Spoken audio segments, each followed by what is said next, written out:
Good morning, ladies and gentlemen. You're very welcome to the reading room of Leinster House. This year, the House of the Oireachtas will begin an extensive programme of refurbishment of this historic building. Today, we've invited noted architect Brian O'Connell, author of a thesis entitled Conserving the Parliament Buildings of Ireland, to discuss the significance of Leinster House as the heart of the parliamentary tradition in Ireland. Ladies and gentlemen, Brian O'Connell.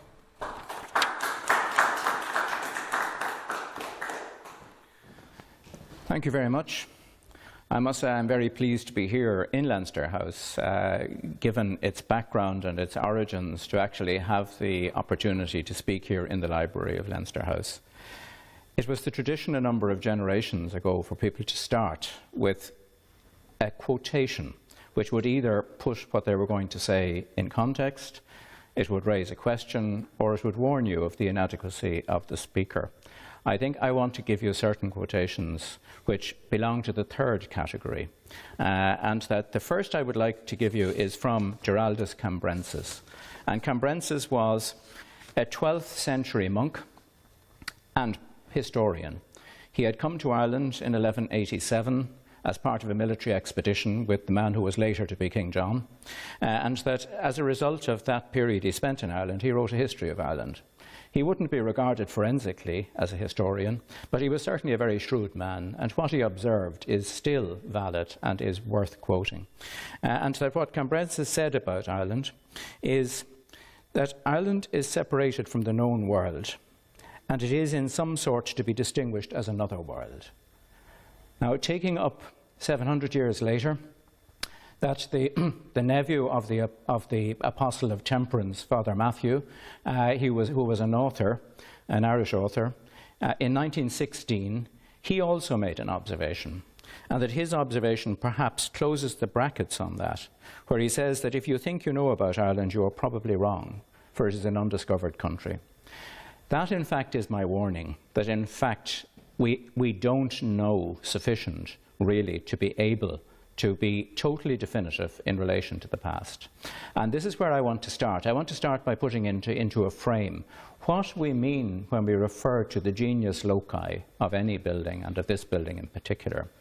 And that the best way, there are several ways of explaining it, but the best way that I can think of explaining it is to refer first to Kant, to Immanuel Kant. Kant offered an explanation for the way we see the world. He suggested that we see the world on one hand as real, and that in it there are space and time. And at the same time, and equally, we see the world as ideal or unreal, abstract, in which space and time do not exist.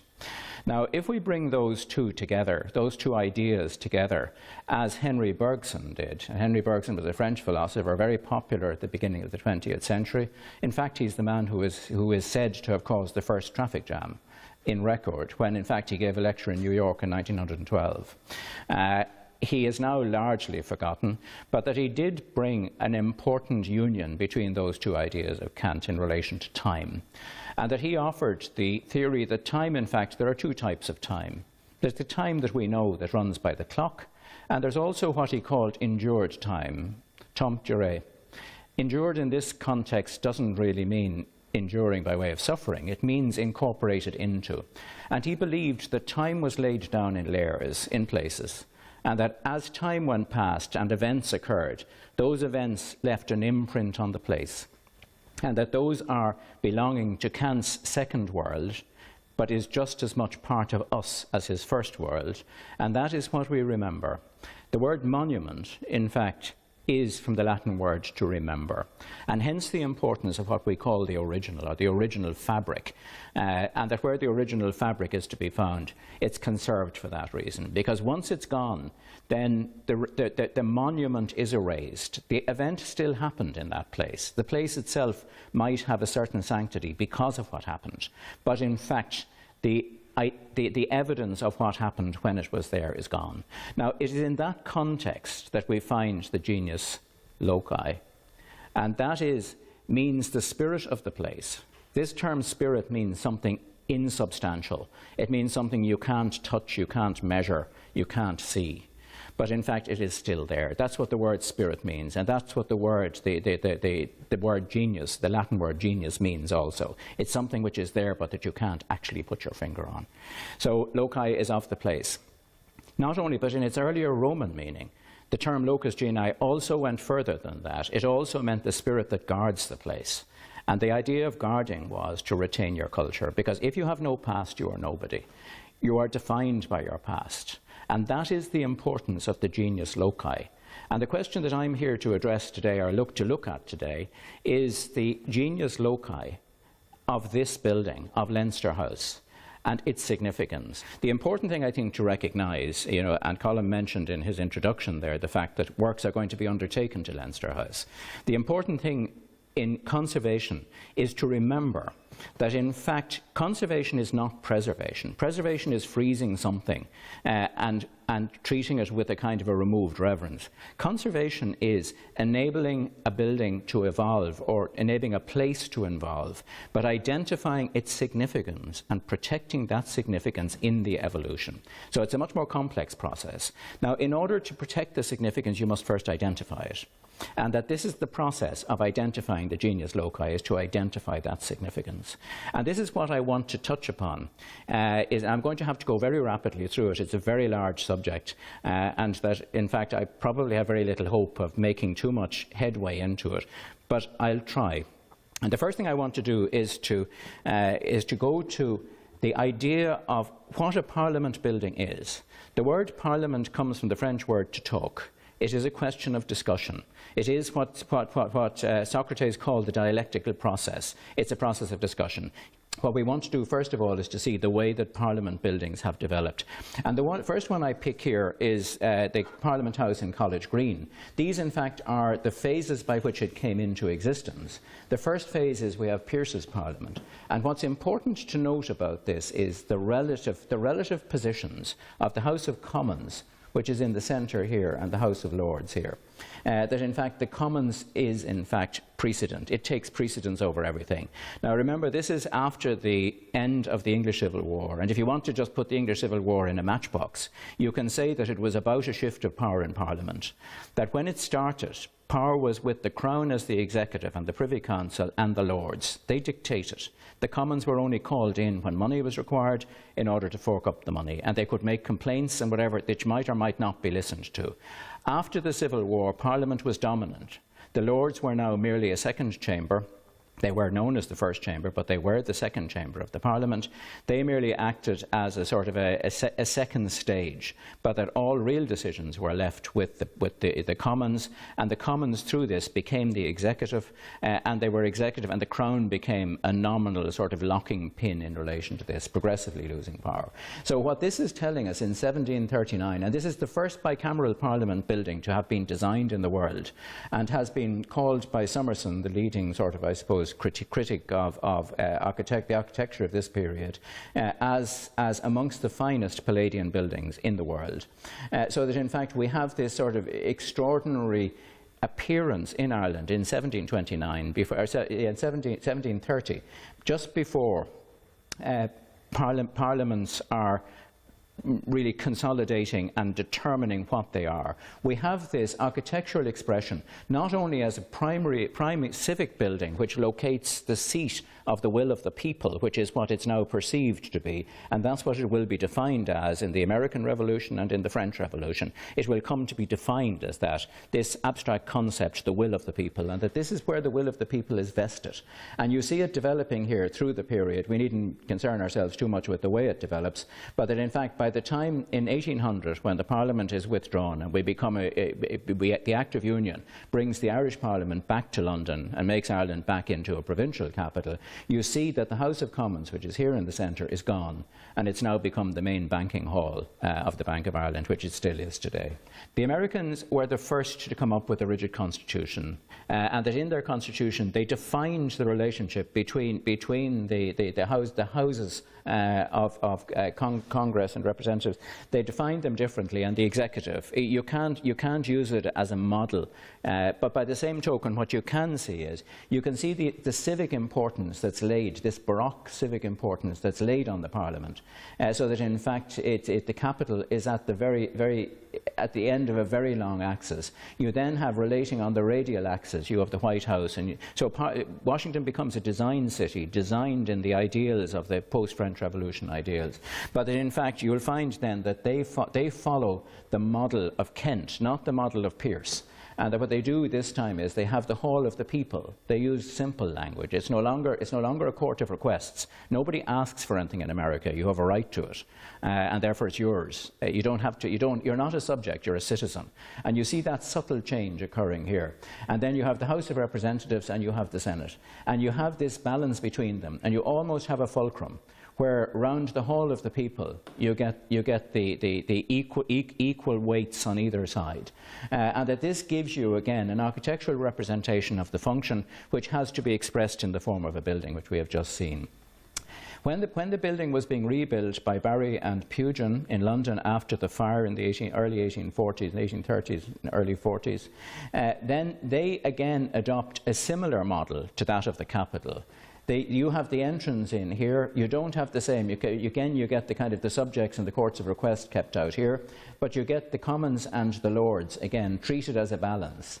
Now, this is a balance which was more sort of evident than real, because at first the Lords had that weight. Bit by bit and progressively they lost that weight.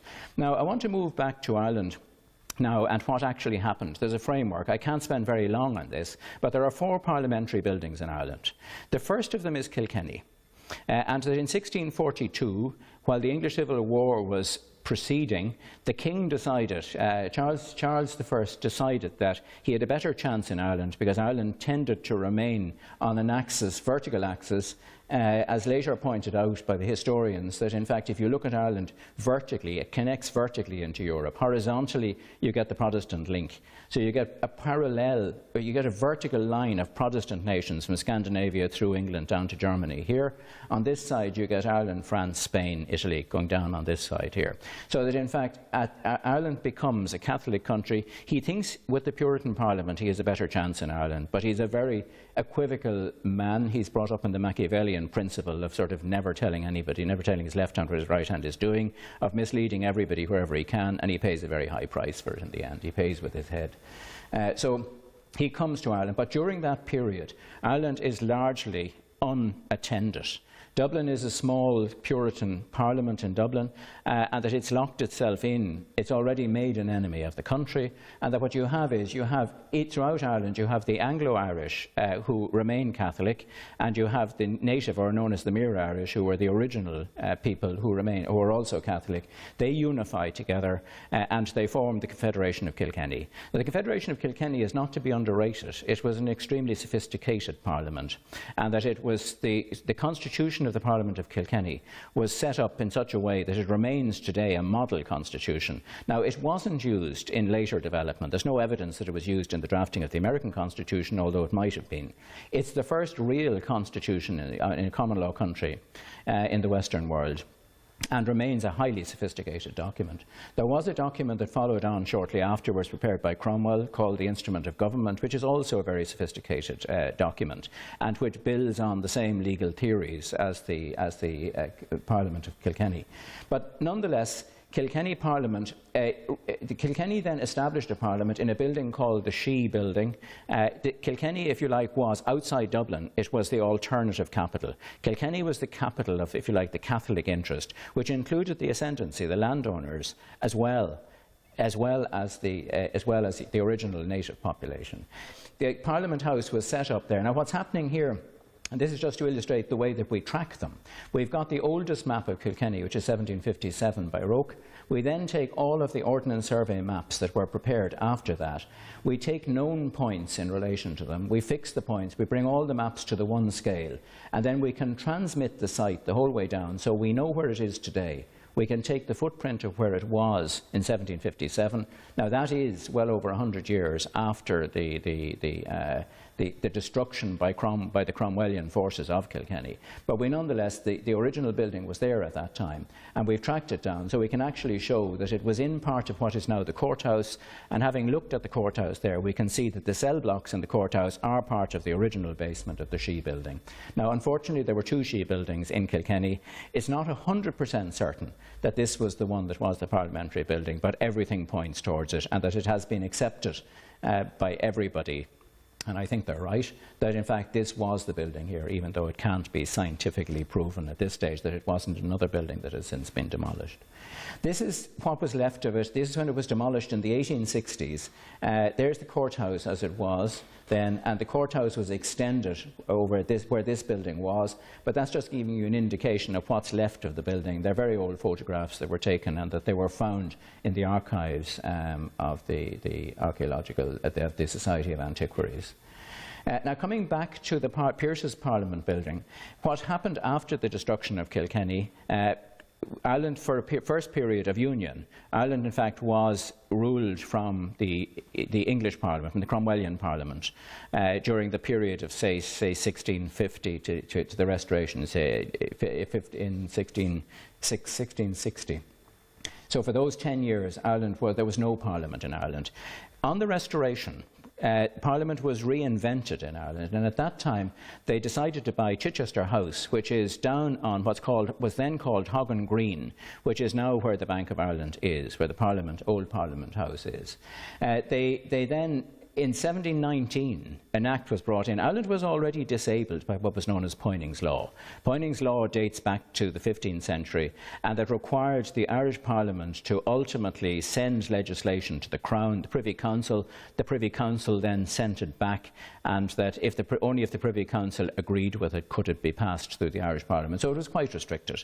That was in fact further restricted in 1719 by an act, and the act in 1719 effectively took away all real power and made this into a puppet parliament. Now, the expression is probably one of the grandest expressions in Europe of a parliament house, and that it was a magnificent, as Yeats referred to it, as the only school of oratory since classical times, and that great oratory was developed in here. But in fact it was powerless until 1782, when in fact things were going wrong in Europe. America was already lost. France was on the point of revolt. Everything was unstable, and that England was worried, and very worried, about what was going on towards the end of the 17th century, and that as a result of that, they sought about buying out the interests of the MPs here, or of the members of Parliament here. So in fact, they would vote themselves out of existence. They would vote themselves into a union. The Undertakers organised that, and that, as Cannondine refers to it, is that they actually sold their powers for titles, and that's exactly what they did.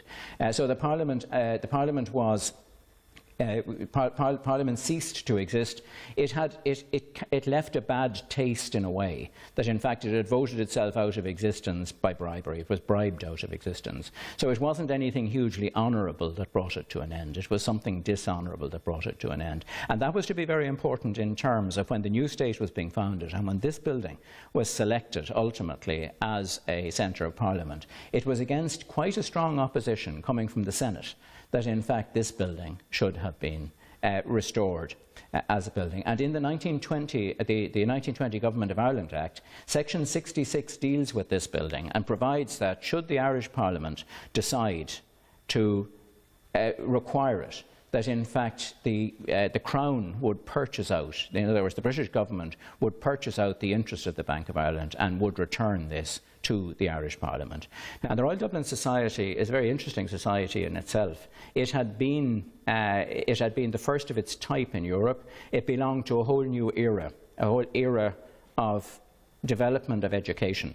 In 1870, Gladstone had brought in a Universal Education Act, and that the whole, if you like, the whole intellectual status of a population had changed as a result of that. And you now had a literate population up to a certain level, and this idea of providing institutions for them had become very important.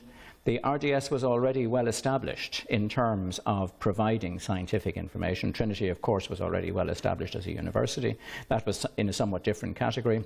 but that the RDS had been very much involved in education of the public, and that at that time the RDS had moved here. Now, they moved here in 1815 after it had been sold by the Fitzgerald family, the Earls of Kildare.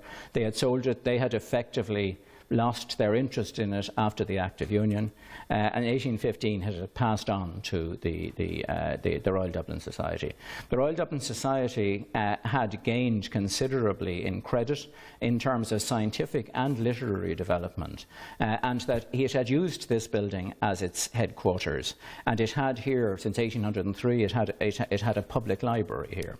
It also gave public lectures, and that in 1896 it built what was the finest lecture theatre in the country, which is in fact now the Dáil Chamber, and that was the most modern lecture theatre, and that it could seat up to 700 people at that stage. So in fact that could provide a very suitable location, a very suitable chamber. In the meantime, what had happened throughout the 19th century was that in 1853 the Great Exhibition was held on the lawn here in Leinster House. It had been promoted by Dargan, the railway magnate, and that it had been designed by Benson of Cork as a temporary building, and it was built here. After that, after 1853, the popularity of the art exhibitions that had been held in the Great Exhibition were such that there was a strong view that there should be a public gallery provided, and that there should also be a natural history museum, because there was a large collection of geological specimens and other specimens in the possession of the RDS, and these should be made available for scientific research and available to the public. And that a commission sat in 1868, a Royal Commission on Education, and it proposed that the area around Leinster House should be developed. We then got the development, I won't go through them in any detail, but we got the development of the first of all of the Natural History Museum, which was opened by Dr. Livingstone, a famous Dr. Livingstone, I presume, in 1857. He gave the inaugural lecture. We had the National Gallery, which was built at just shortly after that. And then on the other side, we had the National Library and the National Museum, which were built towards the end of the 19th century. The Prince of Wales laid the foundation stone for the National Library, or National Museum, was it, in 1885. And those were completed at the end of the century. So what you had here was you had a centre of popular learning. You also had the great national institutions. So it was already established as, if you like, the national cultural centre under the new nation. No longer the aristocratic nation. It led the aristocratic nation when it was, in fact, the townhouse of, in fact, the leading peer in Ireland, who was the Earl of Kildare, or the Duke of Leinster. And that it then moved with a society. That society disappeared in 1800. What came in place of it was, if you like, a popular society. More people could vote now, and because they could vote, they were politically important, and if they were politically important, their interests had to be addressed. So they were addressed by the provision of national institutions. So that, in fact, this building then becomes, so its first layer, it represents the top of the then existing landowning aristocracy, which always had been pro-national. Which is interesting, that in fact the Dukes of Leinster had always been seen as being in favour of Ireland rather than otherwise, and that they hadn't been absentee landlords. They were highly regarded. So it moved from that layer representing Ireland to a layer representing Ireland of, in the middle to the end of the 19th century, of that educated middle ground, where in fact the people's interests were being addressed. Now, it was in that context that Collins, when he came here in 1922 to look at the building, decided that this was probably the only building that could readily be available in which an organisation on the scale of the Dáil could meet, and that they could meet in the theatre. So he proposed that the meeting would take place in the theatre, and he asked the RDS to allow him access to the building for 8 months. Now, there was then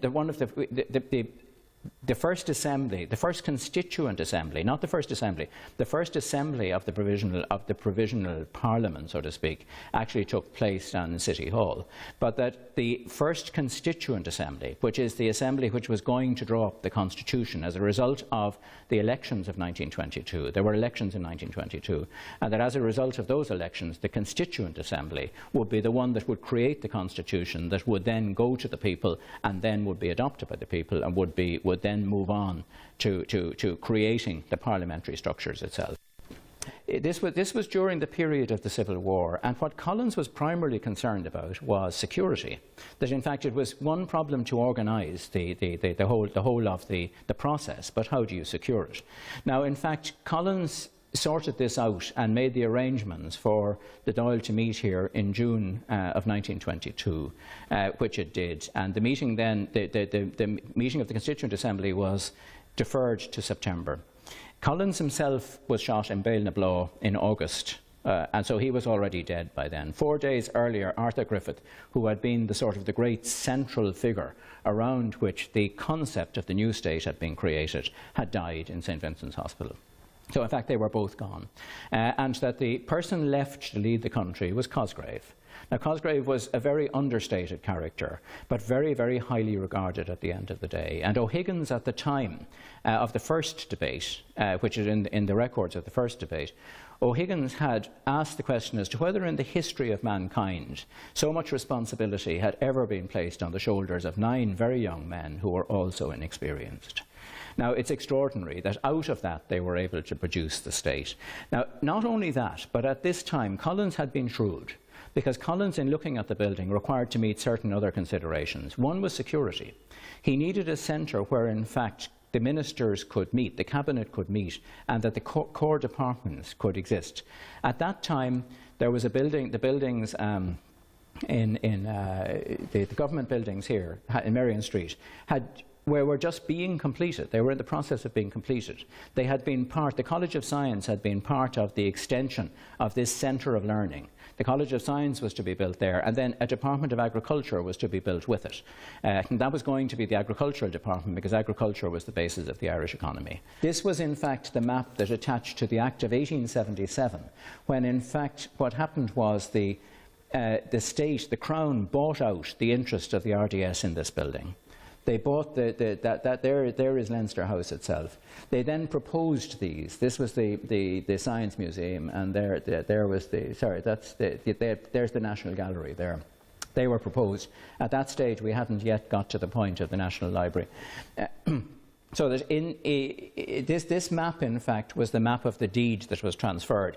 That actually became quite important if one wants to look in detail into the relationship between the Free State government and the RDS. The RDS, I think, never disclosed to them that this map existed, which actually showed that the British government, the Crown, had already bought out the interest here, and that all that the RDS had in 1922 was in the interests of a tenant here, and again, a tenant at will. And that in fact what it finished up is that the Free State paid, not only did they pay 10,000 to buy out the interest, which was a lot of money at that time, but they ultimately paid 68,000 to the RDS to buy out their interest, to allow them to build a building in Ballsbridge. Now, strictly speaking, they bought back their own property from the RDS, but maybe that's too narrow a way of looking at it. What they were doing was they were allowing the RDS to recreate and to redevelop its interests as an alternative to the de facto position that it occupied in this building here. So what we finished up then with, as you can see it here, we have the gallery, the Science Museum and the gallery here. We have the National we have the museum and the library here. We have the gallery here, and we have the Science Museum here. And we have in the centre of it, we have this core. We've now created an urban plaza here, and we've created this open garden, which is stretching out with its views across Merrion Square. So that just coming back to what the RDS had done, that is a layout of the theatre as it was designed by Dean. And that is what the theatre looked like originally, what is now the Dáil, which indicates the kind of the scale that it had. It certainly had plenty of space there. Now, there's a curious thing about this, is that up above this here, behind here, there were laboratories. And that one of the things that was happening in those laboratories at the time was that a young surgeon in Dr. Stevens' hospital by the name of Stevenson, he had developed Marie Curie's concepts that in fact radium was very effective in dealing with cancerous tumours. And he had created and developed a method where he put radon gas into very small glass modules, sealed it in, and then surgically he placed that into tumours and found that it was extraordinarily successful. I'm sure it did a lot of damage too by today's standards, but it was very successful. And this was known as the Dublin method. And that, in fact, it became so successful that, in fact, the RDS, because Professor Joly, who was at that stage, he was effectively leading the RDS at that stage, he was also the chairman of Dr. Stephen's Hospital, and he was a chemist, and that he was very interested in that, and that he then persuaded the RDS to acquire a supply of radium, and to monitor that radium by setting it into these tubes for the purposes of these operations. So this would have been the first, if you like, advanced cancer research laboratory, probably in the world, given the fact that this was relatively recent, and Marie Curie had only discovered this in the 1880s, and this was 1900. So that when they came here, the radium laboratory was above, in this area behind here, and that couldn't be easily removed. And so the RDS made a particular application to the government, and Cosgrave agreed that they could stay there until it was 1925 by the time they had their new laboratory built in Ballsbridge, and then it was later, that laboratory was later transferred to St. Luke's Hospital. So that in fact the beginning of cancer treatment is to be found in the, as I say, it was described then as being a press gallery, or press rooms at the back of the Dáil. But at the time when, in fact, the first Dáil sat, there is, Alison Phillips refers to the situation in which it sat, which is quite vivid, and which explains Collins's shrewdness in terms of choosing this particular building. He says that the whole noble group of buildings was presently converted into a fortress. Ministers of the Dáil proceeded to attempt to govern the countries as ministers of the Crown had done, from between steel plates and barbed wire entanglements. Marked down for assassination, they were imprisoned in government buildings, and as to have ventured out, save with infinite precaution, would have been to court certain death. But that during that period, this building was a fortress, and that Collins had been shrewd. He knew it could be defended. He knew it could be easily defended, and it was very successfully defended throughout that period. Now, there were many attempts to look at other buildings. Kilmainham was one of the options that was looked at, and the executive was quite in favour of Kilmainham. There was a lot of public reportage at the time which suggested that it should be returned to the Parliament House. In fact, there was an underlying principle that comes through all of the Dáil debates, particularly from the executive. They didn't want to go there. Ernest Bligh at one stage kind of let the mask slip and referred to it as the House of the Cutthroats. Cosgrave referred to it as not being quite as glorious as people might think, that these were people who sold their birthright. Now, all these little comments, you find them, they're buried in the Dáil reports as you go through them. But that what you're beginning to see, that despite the fact that there is a popular move for that, it's not going to happen. You then have the Senate. Housing of the Senate was going to be a problem, because where were they going to put it? All that had happened, really, Collins had entered into an agreement for 8 months for the lecture theatre and the rooms immediately adjoining it. What were they going to do with the rest of them? So the Senate temporarily got put, of all places, into the antique furniture store in the museum. And that there's quite an interesting observation that was made by Glenavy when he was chairman of the Senate, and he was getting very tired of having to conduct the Senate in a furniture store. And he says, "We have been sitting here under conditions which are really discreditable. We are really beneath the dignity of any assembly which claims to be of representative character. Your chairman and official staff have sat here on a scaffold, behind which there is a cupboard, from which your chairman emerges and into which he disappears. The whole position is really very unworthy of the position the Senate occupies." So that, in fact, now you could see they were getting very tired of being in a furniture store, and that Cosgrave's comment was that, well, you're in a furniture store, but remember, we're in a theatre. So that, in fact, there was always a little bit of levity that went on as well. But that in the process then, without going through it in any great detail, there was Glenavy made a proposal that, in fact, they might sit in the ballroom of Leinster House. That's the room directly above this here. And that then gave you a very interesting parallel, if I can go back to where we started, where we looked at the morphology of parliaments, the way in fact they balanced in the early plans. Because what was happening now is that you were effectively coming in the centre here, and that you were going left you were going right to the Senate and left to the Dáil chamber.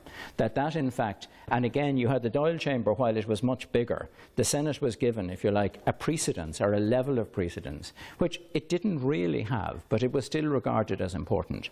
Because in the first Senate, and remember this is Glenevy's Senate, the Senate isn't what it is now. As you know, it was abolished by De Valera in 1935 and brought back again in 1937 under a different form, the form in which it now exists. But then it represented, if you like, an intellectual chamber, and that the people in it were mainly of high intellectual standards, but they would also have been prejudiced in respect of the old order, and that De Valera eventually found that they were just too much for him. He couldn't take them anymore. That in fact they pretty much challenged him on everything because they represented a different culture to the culture that in fact, and he was trying to conduct a state in that process. In 1928, that was the layout proposed for the Senate, and as you can see, this apse behind us here, which was the orchestra, if you like, the orchestra platform in the ballroom above, that in fact that became the chairman, and then you had the curved seats around them. It's not an ideal shape for a Senate. It's too long for its width. It needs to be a squarer room, so on. But it is the Senate, and you know better than I do how it works. That was the original entrance from Kildare Street in, which was demolished at the time that the library was built, and that was the famous statue of Victoria, and that was the view. That was from the view out across Merrion Square there. So you can see that even though it was a busy house in a busy place, it did have a large idea of the country about it. That was the building, of course, that Webb built for the College of Science and the Department of Agriculture, which was within, if you like, the defensible enclosure. They could enter from the back of that and they could cross. So that by 1925, the buildings, the red buildings, were the buildings that were in the possession of the government by 1925.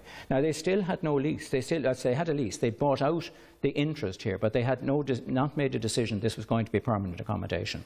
And that from then on, from the 1920s on, there has been continuous reviews as to what should happen next. Now, De Valera had been to Brussels in 1933, and he had seen the centre in Brussels, where there is a large parliamentary centre. He had also been to Washington, and he had been extremely impressed by the idea of the Washington Triangle here, in which all of the government buildings, if you like, were unified. In Edinburgh, as a result of Northern Ireland getting its Parliament building in Stormont, Edinburgh kicked up. And Edinburgh said, not good enough, Belfast gets it, we want it too. So in the beginning of 1930s, 1934, Edinburgh got this building by Tate, this Parliament building by Tate. Now, these were buildings that De Valera was now looking at and was beginning to believe that the state should be reflected, the importance of the state should be reflected in the buildings it occupied. And that he started a process, De Valera started a process by asking the Office of Public Works to look at the options for a proper parliamentary quarter in Dublin. And that what the Office of Public Works came up with was this map here, which indicated the number of acres in these various sites initially, the A, B, C, and D incorporated this section here as well. So the D map is no longer available, but we know what it was from the other files. So here is Leinster House here, and then De Valera's idea was to what extent could all of this be made into a parliamentary quarter. What the Office of Public Works proposed in consultation with De Valera was that Leinster House, which is here, that Leinster House should remain as Leinster House, with the museum here attached to it, that this area here should be taken over as a museum, that the new parliamentary building should be here, that this entire site should be cleared, should be completely razed, and that Leinster House should remain as the cultural focus within this idea of a cultural quarter, which incorporated three things. It incorporated cultural centre, from which De Valera continuously pointed out that a concert hall was missing. That was the one thing he wanted that wasn't there. So there's no concert hall, but that the facilities that were there should be developed. That there should be then all the government buildings should be provided here, that the parliamentary buildings should be provided here. For some obscure reason, he was keeping Holles Street Hospital there, which now, interestingly enough, is one of the few buildings that's going to move. But he was keeping that there, possibly because it had only been just newly developed in the 1930s. And that he then saw the possibility of a concert hall being located here. and that he then wanted the cathedral to represent religion here. So he was going to have culture, religion and government were all going to be unified into one sort of conceptual centre, and that this was to a large extent what De Valera's vision was. Now, the problem was that in 1930, the Archbishop had purchased Merrion Square. That Merrion Square was set up under an Act of 1791, and the commissioners from Merrion Square, that their title was going to run out in 1938. And that in 1930, the Archbishop bought it on the basis that after 1938, he could build a metropolitan cathedral in Merrion Square. And that a study was done to show St. Peter's in Rome in Merrion Square. A study showing Christ the King of Liverpool, showing St. Paul's of London, and showing Cologne Cathedral. That was merely a study in scale, just to see how did Merrion Square relate to scale. That didn't put the Archbishop off. The Archbishop then made a proposal to build a cathedral in Merrion Square. Now, that is on the diocesan archives. That illustration remains, which is quite extraordinary. It's more like a medieval fortress. But this is what was being thought of, or something in this order was being thought of. Now, Merrion Square, this wasn't the only proposal for Merrion Square. There had been an earlier one, which I won't dwell on, but the university was going to build its headquarters here. And that was a proposal, or at least it was an examination of the site where the ESB house is now on the corner of Merrion Square, where the university would have National University would have had its headquarters. So Merrion Square then became an issue as to whether Merrion Square would be developed or not. It would have involved the razing of the whole of Merrion Square. There are several memoranda on file in public records indicating committees who sat on it and looked at it and various. Ultimately, they had proposed the large-scale development, 78-acre development, which would have taken in the whole of this quarter as a parliamentary quarter. At the same time, De Valera began to see the problem with the Archbishop. De Valera fell out with the Archbishop. The Archbishop wasn't prepared to move the cathedral, and De Valera wasn't prepared to give way. And that as a result of that, the Archbishop there was nothing public, it was never publicised, but in fact, if you look at the language within the correspondence that surrounds the time, you can draw down from it that there was a standoff between the two of them. They weren't prepared to take each other on, and De Valera quietly dropped the proposal for the development. So maybe the Archbishop did the city a favour in terms of not wiping out the whole of this quarter. And that De Valera then changed his focus to the Phoenix Park, and that he got Raymond McGrath, the architect in the Office of Public Works, to look at the idea of developing a cultural centre, a parliamentary centre in the Phoenix Park, which would then take account of the presence of Áras an Uachtaráin as well. It would unify them in relation to that. Now, that never developed to any very great extent. That particular proposal. In 1948, of course, there was the change of government. All of these projects got dropped. It ceased to be relevant anymore.